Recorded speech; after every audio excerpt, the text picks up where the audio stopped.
Күңелләребезгә иман нурын иң зиннәтле нәрсә итеп урнаштырган Аллаһ Субхана ва Таалагә хәмд сана мактауларыбыз, Пәйгамбәрбез Мөхәммәд Мустафа саллаллаһу алейхи ва салламга күңелләребезнең түреннән чыккан салават шәрифәләребез булса иде. Гысылланып, тәһарәтләнеп, фасау иля зикриллаһи, Аллаһның зикренә ашыгыз, кытылуга ашыгыз дигән әмергә буйсынып, шушы күркәм яқты, иркен, жылы мәчеткә, Аллаһның йорты мәчеткә килгән газиз кардәшләрем, ассаламу алейкум ва рахматуллаһи ва баракатуху. Мубарак булсын җомгаларыбыз. Җумадиел әүвәл айы үтте, Җумадиел ахир айы башланды. Моның соңында Раҗаб, Шәгъбан, Шәгъбаннан соң Рамазан. Субханаллаһ. Вакыт бик тиз үтә. Рамазан Кәримне, Рамазан Шәрифне Аллаһ Тәала бергәләшеп күрергә, амал гыйбадат белән, зикр тасбих белән, сабырлык белән үткәргә Аллаһ Тәала насыйп әйләсә иде. Алхамдулиллаһи раббил аламин, иминлектә, тынычлыкта, бәрәкәттә яшибез. Тегендә бәла казалар, монда сугышлар, монда үлешләр. Тегендә күпме җәбер зулым күрәләр Палестин гарәпләре. Дуга белән, қолдан келген әйберләр белән ярдәм итеп, үзебезнең менә шушы иминлегебезнең, тынычлыгыбызның кадерен беләбез, мөхтәрәм азиз кардәшләрем. Аллаһ Субхана ва Тааля шушы мусулманнарга, кая гына булса да, Палестинда мол, башка илләрдә мол, кая гына булса да мусулманнарга хәерле риваҗлар, хәерле иминлекләр, тынычлыклар һәм дә шушы дошманнардан кытылуны Аллаһ Тәала тиз көндә азат булырга насыйп әйләсен, һәм дә Аллаһ Тәала илләребезгә, көннәребезгә хәерле иминлекләр, тынычлыклар бирсен. Азан әйткәннән соң намаз укыйбыз, намаз укып бетергәннән соң сәлам бирәбез. Аллаһумма антас-салам ва минкас-салам, табаракта ва таалейта я зал җалали вал икрам дибез. Аллаһумма антас-салам, и Раббым, син иминлек, син тынычлык, һәм бөтен иминлек, тынычлык, и Раббым, синнән дип Аллаһ Тәаланың исеме белән сәлам әйтәбез. Сәлам дигән сүз бу исламнан алынган, ислам сәламнан алынган. Безнең динебез ислам дине, иминлек, тынычлык дине. Шушы диндә без нык булсак, Аллаһ Субхана ва Таалагә ышануыбыз гына түгел, бәлки ымтылуыбыз, гыйбадәтебез, Аллаһ Таалагә мөхәббәтебез көчле булса, Аллаһ Тааля безне бөтен бәла казалардан саклый торган була. Когда кто-то своему другу, своему шейху, своему учителю или своим родителям говорит: помолись за меня, дай мне хорошие наставления, дай мне насихат дип әйтсә, Насади, Пәйгамбәрбез саллаллаһу алейхи ва саллям ул кешегә насади әйтә иде: иттақиллаһ. Иң зур насихат, иң зур киңәш, иң зур васият, самое большое наставление, самое большое направление в жизни — это иттақиллаһ, побойся Бога, Аллаһдан курык. Менә шушы Аллаһ Тәаладан куркуыбыз нык булса, көчле булса, Аллаһ Тәала бөтен эшебезгә дә уңышлык, бәрәкәтлек бирә торган була. Мөхтәрәм азиз кардәшләр, Коръән Кәримдә Аллаһ Субхана ва Тааля әйтә: "Ва заккир фа инна зикра танфаул муъминин" диде. Зуррият сүрәсенең 55-нче аятында, заккир, исенә төшер кешеләрнең, напоминай. Потому что напоминание — это большая польза. Теге кичкенә вакытта өйрәтәләр бит, повторение мать учения дип. Кемдер әйтә: "Юк, мин аны ишеттем инде, бик күп ишеттем, мин аны беләм инде." Хазрәтләр бик күп сөйлиләр инде аны. Уже уши прожужжали, каждый раз про это говорят. В день несколько раз надо напоминать. Без бер кайчанда армыйбыз бит, альхамдулиллаһ, субханаллаһ, Аллаһ акбар дип әйтергә армыйбыз. Ниндидер шигырьләр, Тукайның туган теле булсын, Пушкинның Евгений Онегины булсын, нинди генә булса да шигырьләр, матур җырлар, бер тыңлыйбыз да бер айдан соң гына, бер елдан соң гына бәлки тыңлыйбыз аны. Туябыз. Ләкин Аллаһ Тәаланың зикреннән, менә шушы наставлениедан бер кайчанда туймыйбыз. Укыган сайын, әйткән сайын күңелебез җимшара, һәм дә Аллаһ Субхана ва Тааля тормышыбызга бәрәкәт бирә. Күп кенә ишетсәк тә барбер минем үземә беренче, соңыннан сезгә файда булсын, һәм дә зикр итү, кабатлап әйтү бер кайчанда зарар итмәс. عن أبي هريرة رضي الله عنه أن رسول الله صلى الله عليه وسلم قال ما نقصت الصدقة من مال وما زاد الله عبدا بغف إلا عزا وما تواضع أحد لله إلا رفعه الله. Qısqağına bir hadis. Qısqağına bir hadis Abu Hurayra radıyallahu anhu anı rivayet kılgan. Abu Hurayra'nı bilesiz nege? Ol Abu Hurayra. Anın ismi başka. Lakin Hurayra degen söz bu katyonik, pisi balası. Ol şu xattık merhametli, şefkatli bulgan, yal itip yatkan vakitte pisi balası anın şapanının kırıyına yatkan da ol uyangaş alarını matur itip jıklağanın körgep şapanın kisken de kaldırgan. Kim bolsa da bunu işler idi mi? Tibip jiberer idik bar nemişay. Şunun için anar lakap, klичка, mena bu isim, yaxşı isim, yaxşı klичка Abu Hurayra. Нәрсә ди? Bir qaşanda sadaqa biru bilan mal kimimi. Bunu bik köp söyledik. Ama lakin кайбер вакытны аны гамәлгә ашырырга кирәк. Очень много слышали, но иногда не применяем. Али радиаллаху анху настадиды, не стесняйся того, что даешь мало, а стесняйся того, что ничего не даешь. Бик акча да күп түгел шикелле. Үзебезде артык байымыйбыз. Артмыйбыз. Никак не увеличивается у нас. Почему-то от того, что мы что делаем? Зажимаем, не даем. Агар да бирсәк, әз генә булса, 10 сум бар икән, 5-сен бир. 10 сум бар икән, 2 сумын бир. Кемгә? Мохтаҗларга, мискиннәргә, ятимнәргә бир дә, Аллаһ Тәала шушы син бергән акчаны бәрәкәт китерә дә, Аллаһ Тәала бу яктан сиңа миллионнар бирә торган була. Һәрбер кешегә иртә белән 2 фәрештә килә. Bir фәрештә нәрсә ди? Аллаһумма аъти мунфиқан халафа. Көн сайын, каждый день приходят 2 ангела, и один из них говорит: о Аллах, увеличь тому, кто дает. Биргәнгә бир. Икенче фәрештә нәрсә ди? Аллаһумма аъти мумсикан талафа.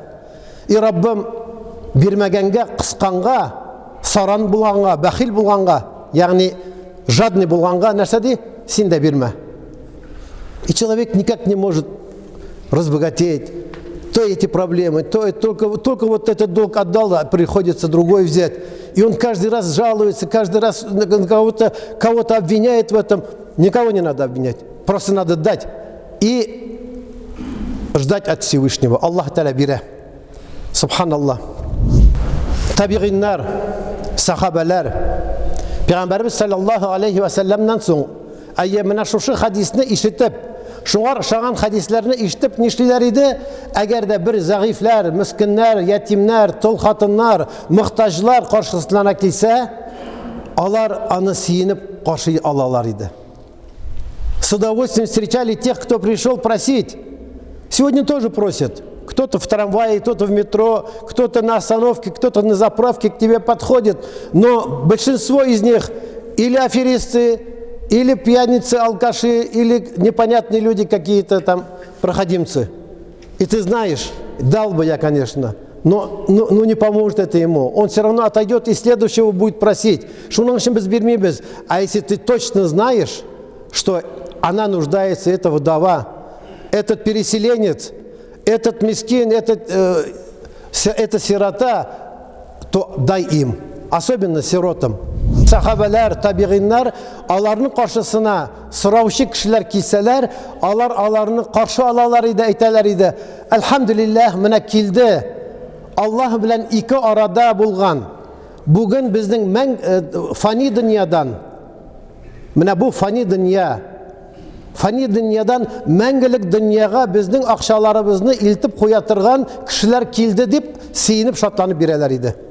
Сегодня мы же переводим из карты на карту, из банка в банк, но эти люди, которые действительно нуждаются, и действительно твоя помощь им нужна, вот если мы им дадим, то все равно, что они вот эти наши деньги перевели на вечность. Безнең мәңгелек ахирәтебезгә күчергән кешеләр булалар, мөхтәрәм җәмәгать. Шуның өчен жәлләргә түгел. Кайбер кеше гомер буе мал җыя.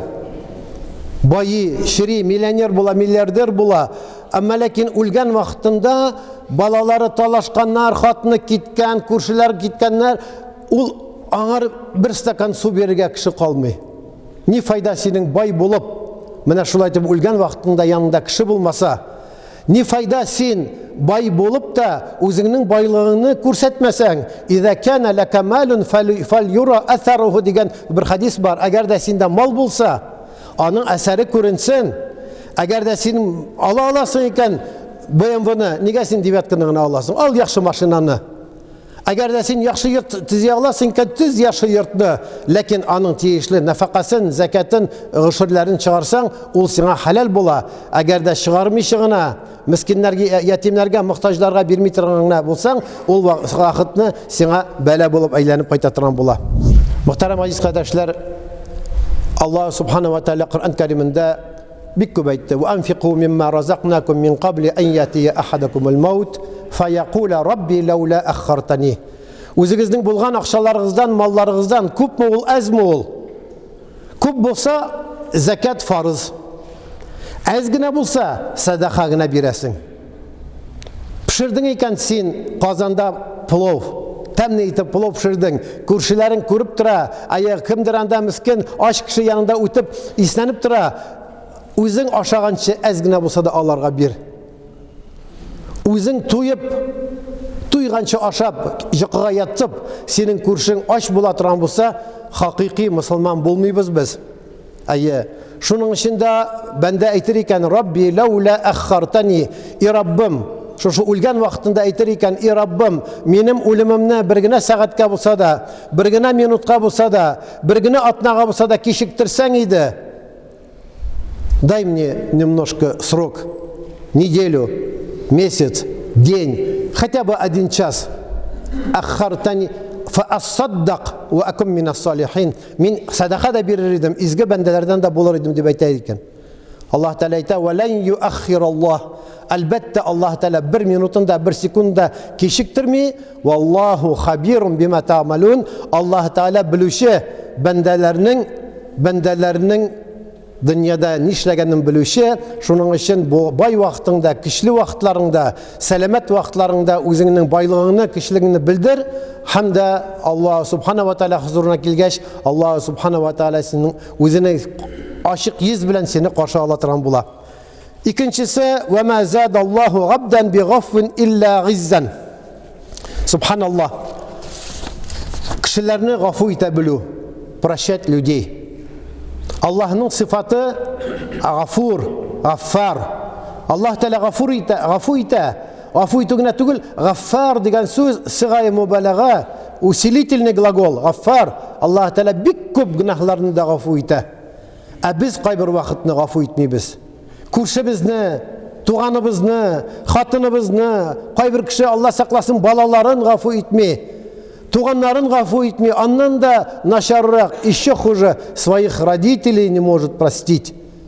Вот вы тогда в детстве меня неправильно воспитывали, тегеләй булай дип төрле причина таба да әниләрен гафу итми. Әйе, Аллаһ субхана тағала Расулы Пәйгамбәрбез саллаллаху алейхи ва саллям әйтә: "Гафу итү бик көчле сифат. Самый сильный человек — это тот, кто может прощать". Ты 100%, 1000% прав. Он не прав. Ты можешь ему отомстить, можешь ударить, можешь забрать, можешь отписать его имущество, а можешь простить. А если ты простил, то Аллах тебе простит в судный день. Субханаллах. Есть люди, которые 1000 рублей у тебя взяли, 5000 кто-то взял, кто-то больше, кто-то меньше взял. Ты знаешь, что ему трудно, а у тебя есть возможности. И каждый раз, когда ты его видишь, он опускает глаза и не хочет с тобой здороваться. Не от того, что он тебя не уважает, а от того, что он тебе должен и не может дать. Менә шул кешегә янына килеп: "Дустым, син бер борчылма, бер кайгырма. Син белән миннән алып торган идең. Беләсеңме, минем альхамдулиллах бизнес яхшы китте. Мин сиңа гафу иттем. Бу эшемне гафу иттем. Я простил тебе вот этот долг. Если надо, я тебе еще могу помочь", дип әйттең икән, Аллаһ субхана ва тааля сиңа бәрәкәт бирә. И самое великое наслаждение Это не когда ты отомстишь кому-то, а самое великое наслаждение для мусульманина, когда ты простишь. Субханаллах. И ты кіші сейна, шатлана, сен тағы келеді, может чем-то помочь, может снег у тебя убрать или дрова расколоть. Ты анарсың сен келеді, нәсәдір, спасибо, не надо. Субханаллах. Ғафу етірек керек, мұхтарам ғазиз қадашылар. Аллах субхана ва тағала ғафу етіні сия.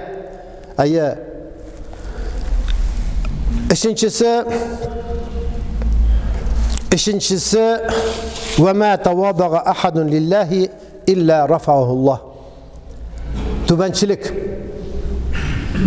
Түбәншілікні бик яқшағының емес, тавадуғ деген сөз. Быть скромным.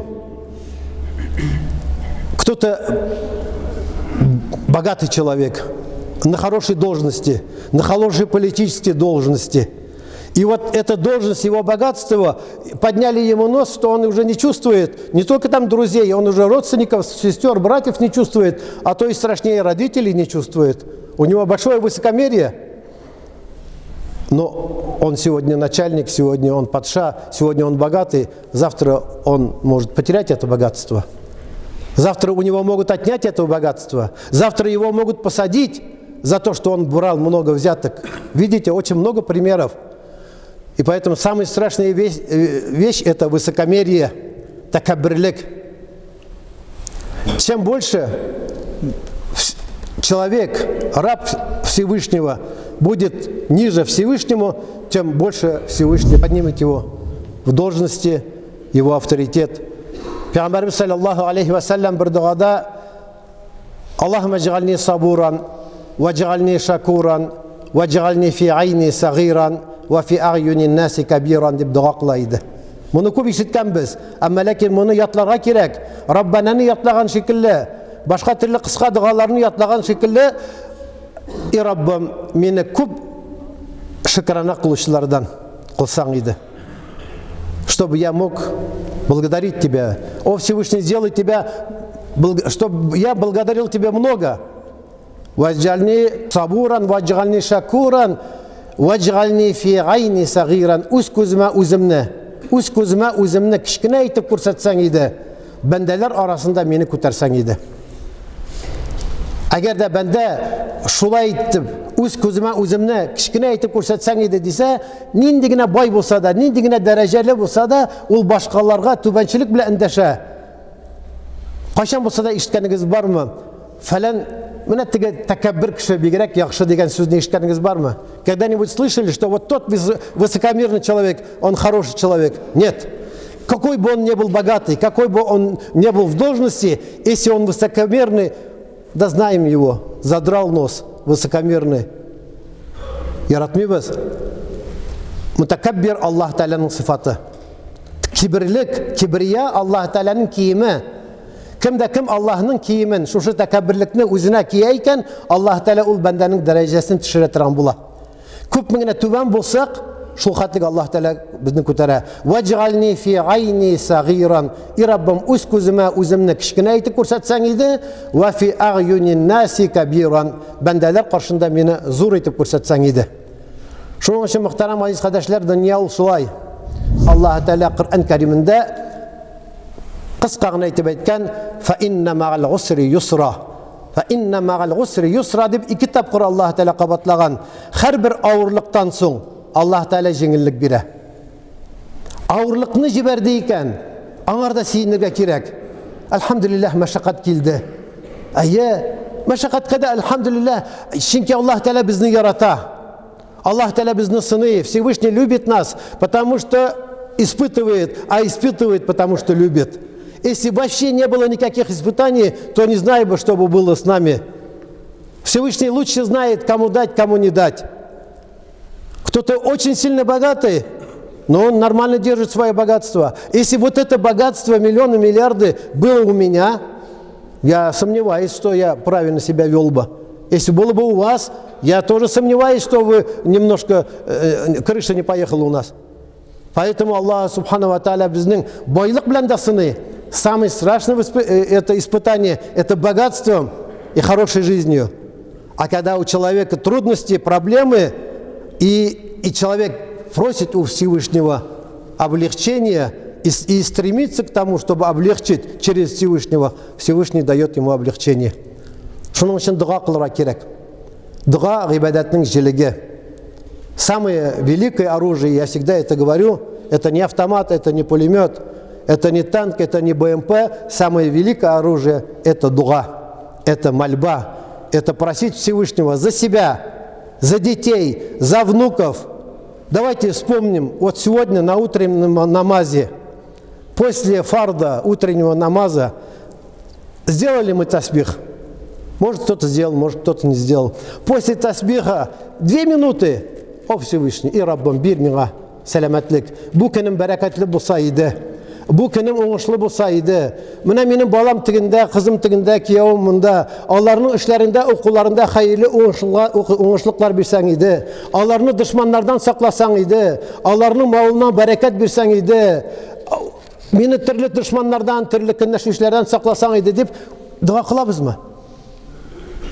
Иногда потом жалуемся, почему у меня не идут. Потому что мы сами за себя иногда забываем просить. А если мы сами за себя не просим, то кто за нас будет просить? Шуның өчен мөхтәрәм азиз кардәшләр, дуга. Дугадан да кичлерәк нәрсә юк. И Раббым, мине саранлыктан сакла. Сохрани меня от жадности. Дай мне величие, дай мне богатство, чтобы я вот своим величием, своим богатством мог помогать другим. Ма задаллаху габдан бигафин илля гизза. Илля гизза дигән сүзне әйтергә оныттым. Әйе, бәндә әгәр дә гафу итсә, Аллаһ Тәала шушы гафу иткән бәндәгә нәрсә бирә? Гизза. Гизза нәрсә дигән сүз? Гизза, мөхтәрәм азиз кардәшләр, бик көчле сүз. Бик көчле сүз. Аллаһ Субханаһу ва Тәала гиззат дигән сүз бу величие, благородность, авторитет, богатство. Менә бөтенсе дә гиззәткә керә. Валиллахил гиззату валиррасулихи валилмуъминин. Аллаһ Тәала Коръән Кәримендә әйтә: Валиллахил гиззату валиррасулихи валилмуъминин. Бөтен гиззат, бөтен величие, бөтен могущество һәм бөтен көч, бөтен бәрәкәт кемгә? Мөселманнарга, исламда. Әллә кая эзләргә түгел величиене. Тағы да шуны әйтәсем килә, мөхтәрәм азиз кардәшләр, ман ташаббаха биқаумин фахуа минхум. Бер кеше икенче кавымга ышарга тырышса, алардан булыр. Если кто-то будет подражать какой-то нации или какому-то секте, то будет из них. Яңа елыбыз, туган көнебез, башка нәрсәләребез ул нәрсә үтә. Зачем радоваться дню рождения, когда это приближение к смерти на 1 год? А вот делать учет, делать анализ, хисап кылырга, үзебезгә нәтиҗә ясарга 23-нче ел үтте, 24-нче ел килеп җитә. Бу 23-нче елда мин күпме изгелекләр эшләдем, күпме Коръән укыдым, ничә аят укыдым, ничә сүрә ятладым. Ярыйла үземнең башым эшләми анда, магнитофон не записывать дип әйтәбез. Балаларыбызны, аныкларыбызны, шушы 25 яшьлек, 30 яшьлек малаемны яки анда 5 яшьлек аныгыбыз күпме сүрә өйрәнде, күпме аят өйрәнде. Аны җитәкләп мәчеткә ничә тапкыр алып бардык. Йолкаларга алып барабыз бит әле, акча түләп алып барабыз. Ниндидер корпоративларга акча түләп барабыз. Юк, мин анда аракы эчмим, анда просто так утырам для коллектива. Барбы шунда утырган шикелле. Шуның өчен мөхтәрәм азиз кардәшләр, яңа ел килә дип. Әйе, бөтен кеше кытыра дип, аңар кытырырга яки аңар бөтенләй уподавляться кирәкми, мөхтәрәм азиз кардәшләр. Үзебезнең менә Җумадил ахир килеп җитте. Раҗаб, Шагбан, менә шушы кайбер кешеләр Раҗабта, Шагбанда ураза тоталар. Менә хәзер карагыз. Сәхәр ничәдә тәмамлана? Сәхәр 6-дамы, 5-тәме тәмамлана. 12 сәгать вакыт ураза. 11 сәгать вакыт була декабрьнең ахырында.